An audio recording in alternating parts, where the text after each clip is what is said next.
Hello, welcome back to Dylan Smith, Gaming and ASMR, where there is no gaming and no ASMR. It is I, the Greasing Gargoyle, has returned to deliver you another Monster Energy review.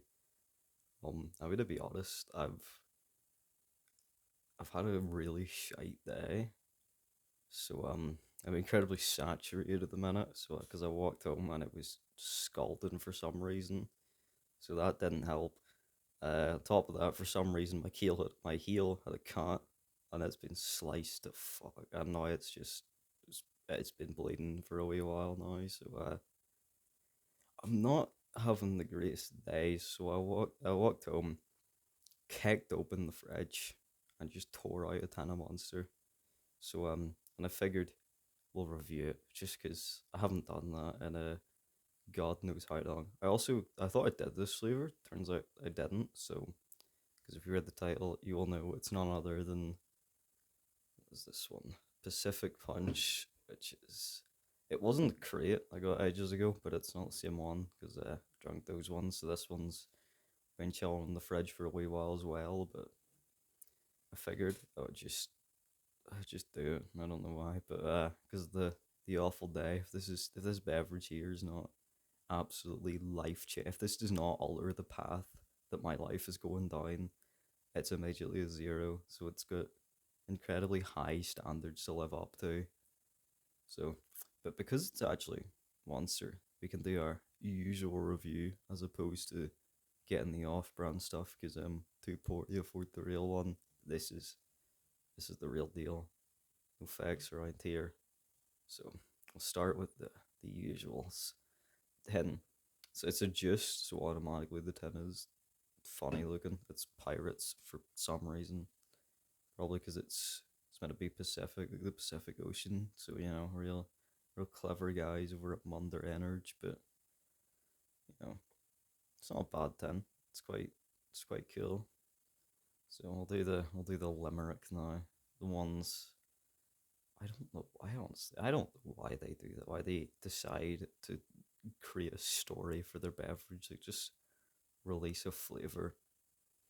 On top of that, also I knew they released a new one recently. I think like Ultra Strawberry, and I don't know where they sell it, but that's the goal for the next review. So I need to figure out where to find that. But onto the Shakespearean poem. Typical punch. It's not lighter, less sweet, and more complex. A flavor as deep and as wide as the that's not a sentence. As deep as wide as its namesake, the Great Pacific. Naturally, we added our Monster Energy blend to help put wind in your sails and keep steady on a course, no matter how rough the seas. Pacific Punch, your adventure awaits. Our it put an exclamation mark, so I couldn't even scream it. This also says unleash the salty beast, which is we're not releasing the cum monster yet. That's not the salty beast just yet. But you know, funny limerick, I guess. Pirates, they're pretty cool guys. Jack Sparrow was one of them, and he's a pretty cool dude, but he's not on the 10, so immediately downgrades it. But we should move on to the only true test of this. Let's see if we can get a real crispy one for the return.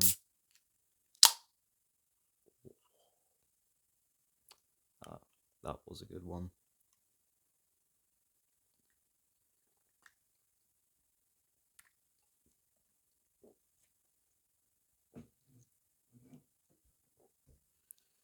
It is good. I do, I do enjoy it, and because it was cold, it might have been the life-changing experience I needed. So I'm now on track to become an Oxford graduate, and get a doctorate in astrology because that's how we do things. But yeah, it's good. If the taste it's like a seven. I like it. I know it's an unpopular flavor. A lot of people don't like it, but I do. So it's getting a seven on that. And then if you drink it, if you drink it in summer when the water's calm, it gets up to a nine. But yeah, 10 design the limerick. 10 gets a pretty high 9. It's pretty cool. And then the limerick, it did say kind of unleash the salty beast, which is a pretty funny sentence. So it gets an 8. So overall, I'd give the thing a high, like a good 8. It's a nice beverage. So, see you.